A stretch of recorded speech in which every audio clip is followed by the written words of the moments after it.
retribution, man. That's what I want. Come on.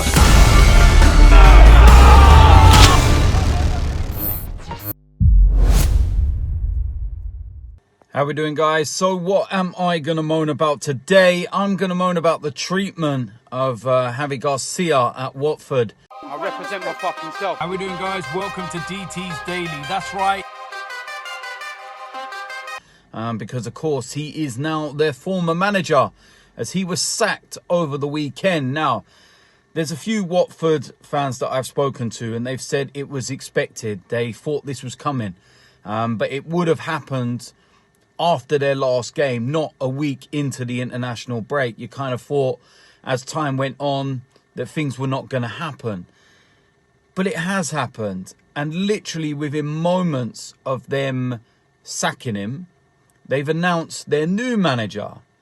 And they've brought back Flores, who they sacked to then get Garcia in the first place. So Watford are effectively saying they made a mistake the first time round and they're going back on what they originally thought. It's just weird. We're 4 games into the new season. Now, Watford's recent record has not been great. They've won 5 in their last 16 games. But to put that into perspective, Ole Gunnar Solskjaer at Manchester United has only won 3 in that same time. So what do Watford expect? He got them to an FA Cup final.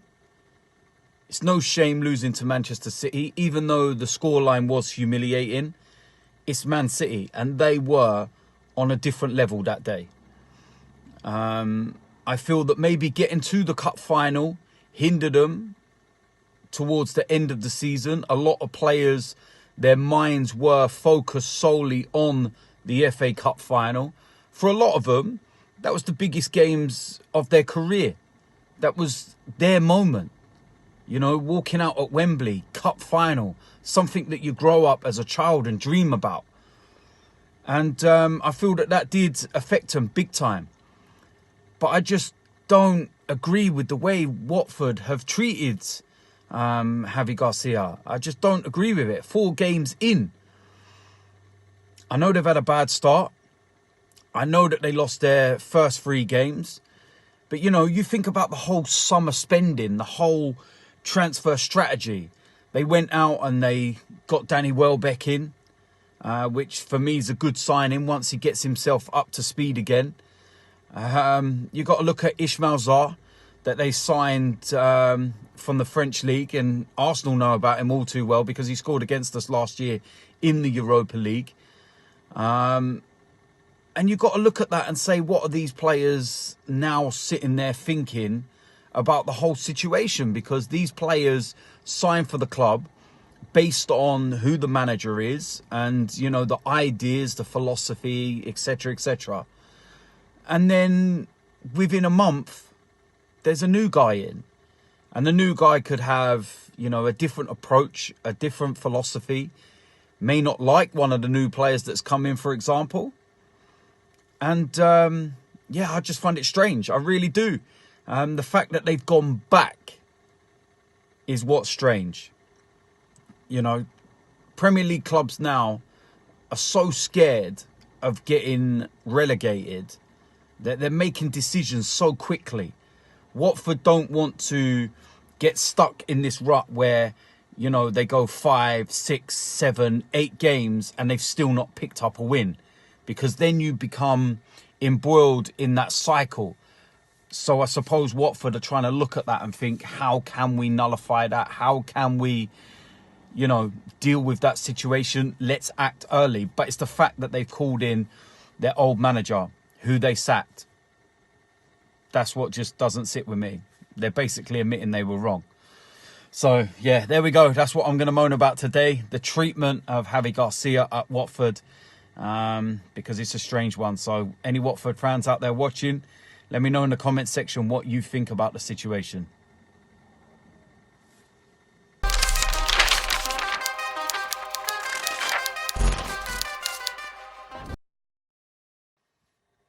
So, of course, the Premier League is back this weekend after the international break, and I cannot wait.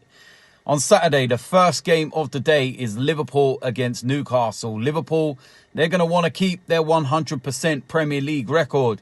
And despite a decent result for Newcastle when they went to Spurs, I just cannot see them getting anything at Anfield, because Liverpool right now look very, very good.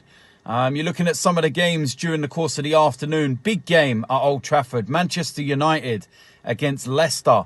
Leicester are a dangerous side. I watched them when they went to Stamford Bridge, and they should have come away with 3 points. The likes of James Maddison is going to be a problem. And Ole Gunnar Solskjaer has got to fix things at Manchester United. 3 wins in his last 15 games. That is not good enough. And there's starting to be a few rumbles around Old Trafford, and a few of the fans that are starting to, question what Solskjaer's doing. And some of the players that are playing are not really living up to the hype. And it's going to be a tough game. And like I said, Leicester will go there with a lot of attacking purpose, and they will cause problems to Manchester United. Spurs, they've got a game against Crystal Palace. It depends which Crystal Palace turn up, to be quite honest with you. Wilfried Zaha can cause problems at any given day. And Spurs, they're going to want to get back to winning ways. Not had a great start to life in the Premier League this season. And like I said, they're going to want to get back to winning ways. Chelsea, they've got a tough trip away at Wolves. And again, Wolves, it depends which team turns up. Whenever they play someone in the top 6, they always seem to turn up. Then you watch them in games against the sides where you think that they'll win comfortably, and they struggle. And they're going to have to start getting points on the board, because it's not been a great start in terms of picking up the wins, this season so far. Manchester City, they are the last game of the day on Saturday, and they travel to Norwich. And I'll tell you something, Norwich, they've had one hell of a tough start to life in the Premier League. They've gone to Anfield, they played Chelsea, and now they're playing Manchester City. That's bad, isn't it? 3 out of the 5 games against the top 6. I suppose they're looking at that and probably thinking, at least we're getting them out of the way now. Because these are the kind of games that they look at and think, you know what, we're not really going to get anything out of it. It's the other ones where they've got to start picking up the victories and the points here and there and whatnot. It's going to be an interesting game. They've got the informed striker in the Premier League, and I feel that he can cause Manchester City some problems, but I do feel that Manchester City will be a bit too strong for this one, and they should come away with the 3 points. Moving into Sunday's games, last game of the weekend, and it's a big game, and it's Watford against Arsenal. Now, what's interesting about this game is about a week ago, you'd have sat there as an Arsenal fan, and you'd have been like, you know what, we're going to this game all right. Watford can be difficult at home. Troy Deeney's not playing. He's out injured at the moment, and he's out for a couple more months yet after surgery. And given the start that Watford have, you kind of thinking, yeah, they'll deal with this. But then there's the whole saga over the manager and the sacking this week. And it's that new manager syndrome. Are we going to get the backlash of that? It always seems to be us. Managers get sacked the game before we play them, and then they end up turning up. Players are going to want to impress. Players are going to want to show the new man that they are, the one that can take the club forward and get the victories, etc. Also, there are a couple of subplots to the game. Ismail Sarr, will he start? Scored against Arsenal in the Europa League last season. And of course, Danny Welbeck.